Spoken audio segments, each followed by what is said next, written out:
Vamos concluir a leitura e comentários do artigo Remoção de fósforo e turbidez de efluentes aquícolas com coagulantes, parte 3, parte final, artigo de autoria de Ebeling, Holden e Richel, pesquisadores do Freshwater Institute do The Conservation Fund, que fica em West Virginia, Estados Unidos. Artigo publicado na GAA em 2003. Vamos agora dar uma olhada nos resultados desse trabalho. Temos duas figuras. Na figura 1 vai apresentar os resultados de remoção de ortofosfato pela ação dos coagulantes e na figura 2 vai mostrar os resultados de remoção de turbidez. Vamos começar com a primeira figura, remoção de ortofosfato. Vejam aí as colunas representando as concentrações de ortofosfato nas diferentes dosagens dos coagulantes, 0, 20, 40, 60, 90 e 120 mg por litro. São 6 níveis, porque exatamente correspondem a 6 jarras do jar teste do equipamento do floculador. Você tinha a jarra mais à esquerda, que não se aplicou nenhum coagulante, nem cloreto férrico, nem sulfato de alumínio, 0. E você tem dosagens crescentes. Então foram feitas duas rodadas de observações. A primeira correu o cloreto férrico, por exemplo. Você tinha 6 níveis crescentes de cloreto férrico. E na segunda rodada foi feita a aplicação do sulfato de alumínio com as mesmas dosagens de 0 a 120 mg por litro. Então a água de retrolavagem lá dos filtros de microtela, lá dos sistemas comerciais de recirculação de água, para a criação daquele peixe, o Arctic Char, concentração de fósforo reativo acima de 1,25 mg por litro, com a aplicação dos processos de coagulação e floculação. Essas concentrações diminuíram, mas de modo bastante evidente e significativo a partir de 60 mg por litro, quando se conseguiu remover quase 90% do fósforo reativo da água que estava sendo tratada. Esse, portanto, pessoal, é o ponto ótimo de floculação, 60 mg por litro. Tanto vale para o cloreto férrico como o sulfato de alumínio, que tiveram um desempenho semelhante no teste. Nesse caso aí, entra em consideração, para escolher qual a melhor opção, a questão econômica. Dos dois, o mais barato é o sulfato de alumínio, por isso que é o mais utilizado, que é o mais disponível. Mas o que acontece aí? Se você tem aplicações abaixo de 60 mg, 20 ou 40, por exemplo, miligramas por litro, você vai ter remoção de fósforo, mas bem inferior àquela que você conseguiria aplicando 60. Acima de 60, por exemplo, nas dosagens 90 e 120, você ou não tem efeito nenhum em relação aos 60, ou tem um discreto e praticamente insignificante redução na concentração de fósforo. Não vale a pena empregar mais material, utilizar mais material, mais cloreto férrico e sulfato de alumínio, se o resultado, o efeito prático disso é muito pequeno. Vamos agora para a próxima figura, a figura 2. A figura 2 são os resultados de turbidez da água em JTU, que é unidade de turbidez de Jackson, que é a unidade antiga. A mais utilizada é a UNT, unidade nefelométrica de turbidez, só que essas duas unidades elas se equivalem da seguinte forma, praticamente 1 para 1. Se você tem uma unidade de turbidez de Jackson, equivale a 1 UNT, unidade nefelométrica de turbidez.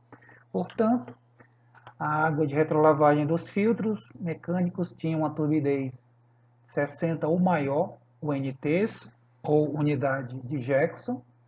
Com a aplicação dos coagulantes, seja o cloreto férrico ou o sulfato de alumínio, a turbidez foi bastante reduzida, mesmo no primeiro nível, na primeira dosagem de 20 miligramas por litro, até porque grande parte da turbidez é removida pela simples sedimentação, que faz parte desse processo de tratamento. Coagulação, primeira etapa, floculação, segunda etapa, e última etapa, a sedimentação. Mas, na dosagem de 20 mg por litro, tivemos aí uma remoção de 80% da turbidez inicial desse efluente. De todo modo, mantém-se como conclusão, como resultado principal do trabalho, que 60 mg por litro foi a dosagem ótima para a remoção tanto do fósforo reativo como a turbidez do efluente. Afinal de contas, o objetivo não era a remoção apenas de turbidez. Se fosse apenas de turbidez, você poderia trabalhar com 20 mg por litro. Seja do cloreto férrico, seja do sulfato de alumínio, você teria uma remoção bem grande. Né?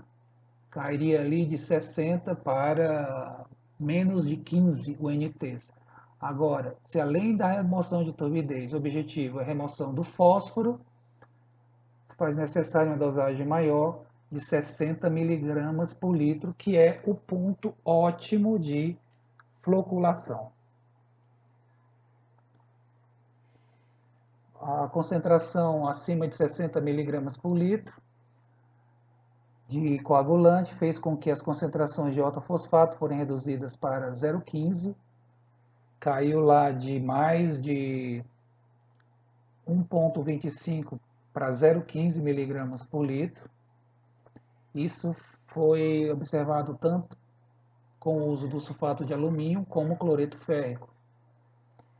Portanto, a dosagem ótima de aplicação de sulfato de alumínio e cloreto férrico para o tratamento de água de retrolavagem de filtros mecânicos e sistemas de recirculação para aquicultura foi 60 mg por litro. Com essa dosagem, conseguiu-se a remoção de mais de 80% do fósforo reativo e da turbidez da água por coagulação, floculação e sedimentação. Os fatores mais importantes para sucesso desse tratamento, para a remoção do fósforo e da turbidez desses efluentes, além do produto químico, sulfato de alumínio é uma boa opção, cloreto férrico. E nesse trabalho não utilizaram nenhum polímero de cadeia longa, mas sabe-se que eles funcionam. E a dose empregada é fundamental para o sucesso, no caso aí 60 mg por litro. Em relação ao tempo necessário para a sedimentação do material floculado, menos de 10 minutos foram necessários para que se alcançasse uma remoção máxima de ortofosfato e de sólidos suspensos na água. Então, depois que os macroflóculos, esses agregados maiores, são formados, a sedimentação é bem rápida. Vejam aí, eles lá no teste deles, em menos de 10 minutos, a água já estava bem mais clara naquelas jarras em que se tinha 60 mg por litro ou mais de cloreto férrico ou sulfato de alumínio. Vamos para as conclusões do trabalho. Vamos olhar aqui as conclusões. Esses resultados indicaram que tanto o sulfato de alumínio como o cloreto férrico, eles foram efetivos na remoção de ortofosfatos, que é o fósforo inorgânico dissolvido na água, solúvel, e de sólido suspenso da água. Ou seja, você pode trabalhar de igual forma, com igual sucesso, com o sulfato de alumínio, com o cloreto de ferro. Nesse caso, a opção é pelo mais barato. Está sendo realizado, como é um trabalho de 2003, já deve ter até sido feito isso, trabalho lá no Freshwater Institute para avaliar outros produtos para floculação, polímeros de cadeia longa disponíveis no mercado e examinar qual é a melhor opção para coagulação e floculação como um pré-tratamento antes que a água seja drenada para bacias de sedimentação e que se tenha sistemas de manejo de sólidos mais abrangentes.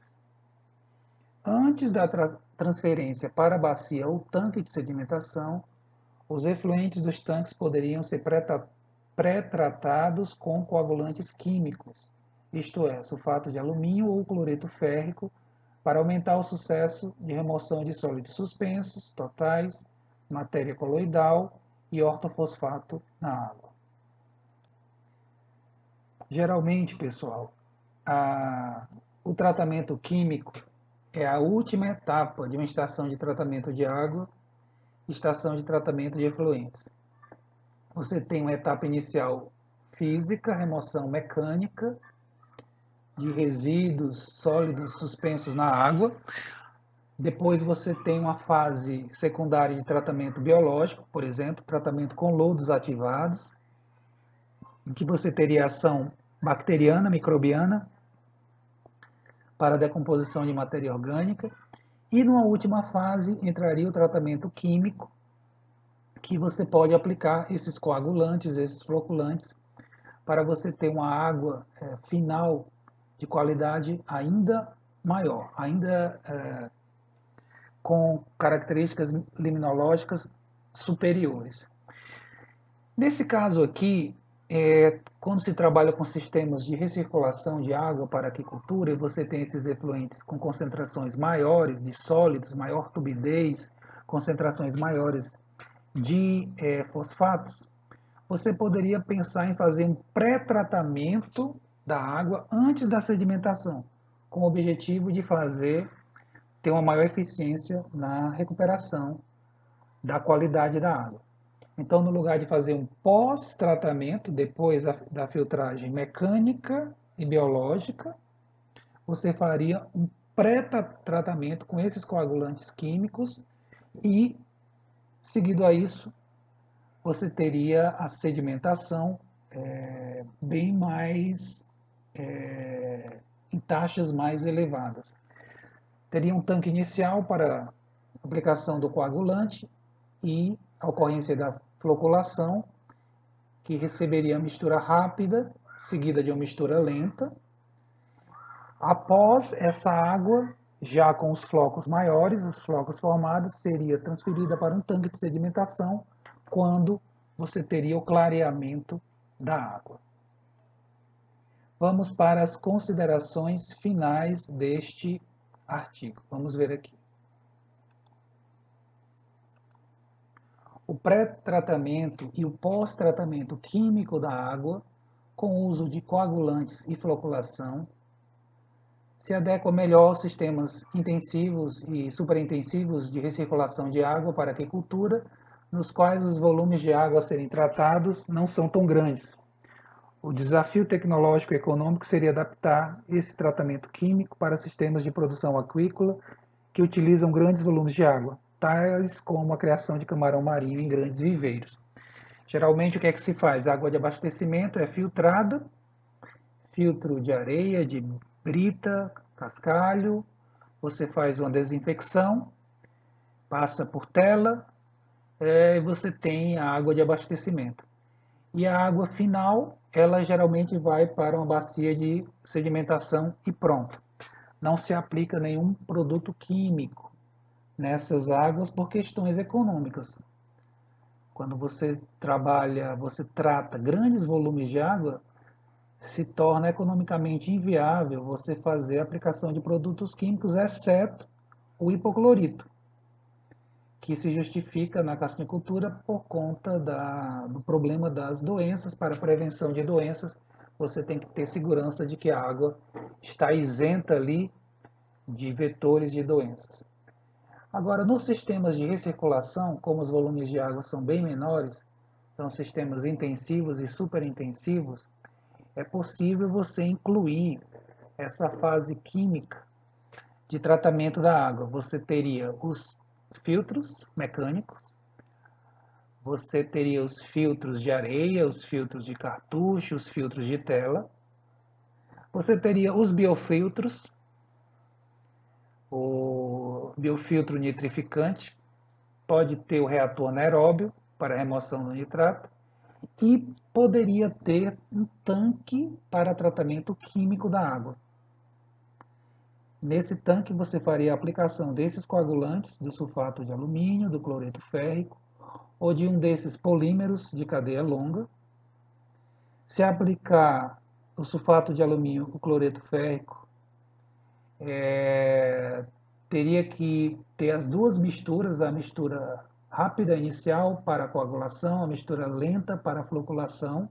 No caso dos polímeros, bastaria uma mistura rápida inicial, porque a propriedade adesiva dos polímeros, desses polímeros de cadeia longa, já levaria à formação dos macroflocos.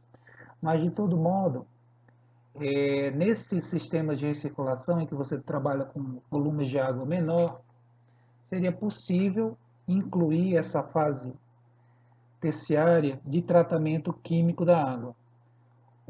Quais são os benefícios disso? Você consegue remover o ortofosfato. O ortofosfato não é removido nem por filtros mecânicos, nem por biofiltros. Você conseguiria remover o ortofosfato.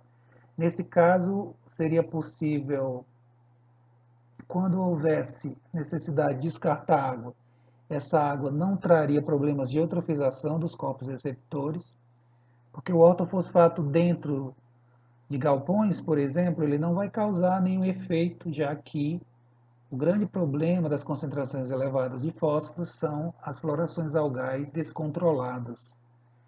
E para isso faz necessário uma luminosidade suficiente, ou seja, isso é mais problemático em ambientes externos, em tanques externos. Outro benefício do tratamento químico, você vai remover substâncias coloidais que não são removidas nem mecanicamente, nem biologicamente. Biologicamente, pelo menos nos filtros nitrificantes,